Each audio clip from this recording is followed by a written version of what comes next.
بسم الله الرحمن الرحيم.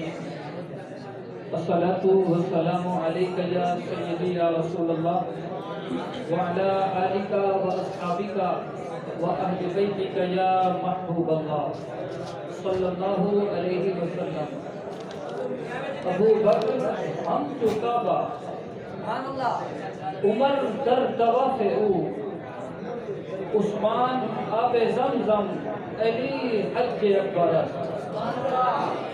وہ عبادت دن رات کی مجھ کو نامنظور ہے، دور ہے جو میرے احمد سے وہ مجھ سے بھی دور ہے.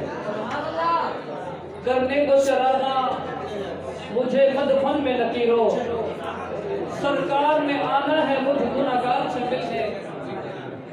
کرنے کو چراغا مجھے مدفن میں لکیرو، سرکار میں آنا ہے مجھ گناہگار سے ملنے. یوسف سے ملاقات کو نکلا ہے زمانہ، ارے دیکھو یوسف ہے چلے میرے سرکار سے ملنے. عزت و احترام کے منصب پر جلوہ افروز جامعہ انوار العلوم کے چمکتے مہکتے دمکتے دمکتے پھولوں، السلام علیکم ورحمۃ اللہ وبرکاتہ. اللہ سبحانہ و تعالیٰ کے لاکھ کرم کہ اس کے فضل سے ہم بزم سعید کے آخری اجلاس میں حاضر ہیں. اللہ تعالیٰ کی بارگاہ میں دعا ہے کہ اللہ تعالیٰ ہماری حاضری کو اپنی بارگاہ میں قبول فرمائے. مختصر وقت میں صرف دو باتیں عرض کر کے صدر صاحب کو ٹائم دوں گا. حضرات محترم، ہم جب یہاں پر جامعہ میں داخل ہونے کے لیے آتے ہیں تو ہم میں سے ہر ایک کے دل میں یہ تڑپ ہوتی ہے کہ ہم یہاں سے کچھ حاصل چاہتے ہیں، ہم کامیاب ہو کے جائیں، ہم عالم دین بن کے جائیں. تو حضرات محترم، میں ایک مختصر تھا ایک طریقہ آپ کو بتانا چاہتا ہوں جس میں یہ تمام کامیابیاں چھپی ہوئی ہیں، اور یہ تمام کامیابیاں صرف دو چیزوں کے اندر ہیں. ایک ہے ادب اور ایک ہے محنت. ادب اور محنت ایک ایسا عظیم الشان کمال ہے جو علم کا نور ہے. ادب اور محنت ایک ایسا عظیم الشان کمال ہے جو ظاہری اور باطنی طور پر انسان کو مضبوط بناتے ہیں.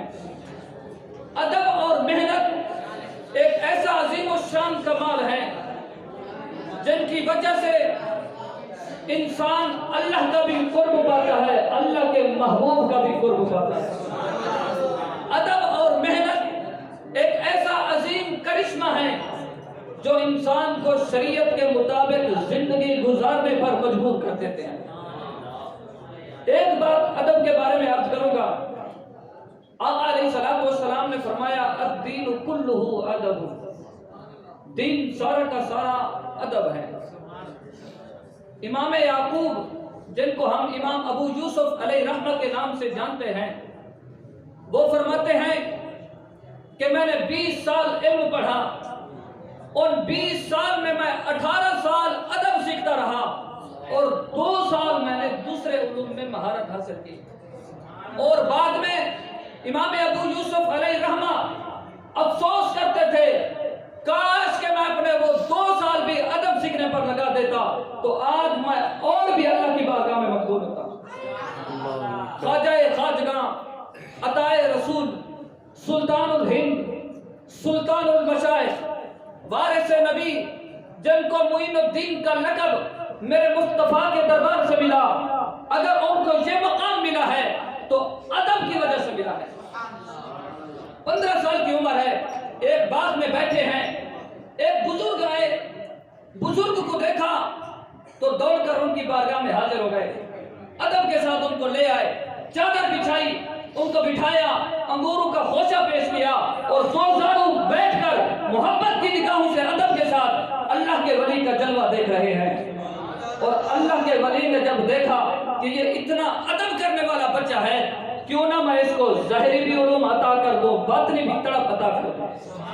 تو حضرت محترم اس ادب کی وجہ سے اللہ تعالیٰ نے ان کو یہ مقام عطا کیا تھا. اور محنت کے بارے میں میرے شیخ، میرے مرشد، وارث علوم غزالی زماں شیخ الحدیث و تفسیر علامہ سید ارشد سید شاہ صاحب کاظمی زید مجدہ وہ فرماتے ہیں کہ اے پیارے بچوں، میں ایک بات آپ کو یاد بتا دوں، آپ کے ذہن نشین کر دوں کہ دور طالب علمی میں جو اپنے وقت کو ضائع نہیں کرتا تو یہاں سے فراغت کے بعد رب العالمین اس کو ضائع نہیں فرمائے گا۔ تو حضرات محترم، ہم یہاں پر آئے ہیں تو ہمیں ادب اور محنت کرنی چاہیے۔ بہت سے طلباء ایسے ہوتے ہیں جو سال کے شروع میں آتے ہیں تو محنت کرتے ہیں، بعد میں یاریاں دوستیاں تعلق بن جاتا ہے تو پھر ان کے دل میں جو تعلیم حاصل کرنے کا جذبہ ہوتا ہے وہ نکل کر اکھڑ کر بہہ آ جاتا ہے۔ حضرات محترم، ہم یہاں پر دوستیاں لگانے نہیں، تعلق بنانے کے لیے نہیں، بلکہ دین پڑھنے کے لیے آئے تھے۔ تو سال کے آخری ایام میں جتنی محنت کرو گے اللہ تعالیٰ اتنا بھلا عطا فرمائے گا۔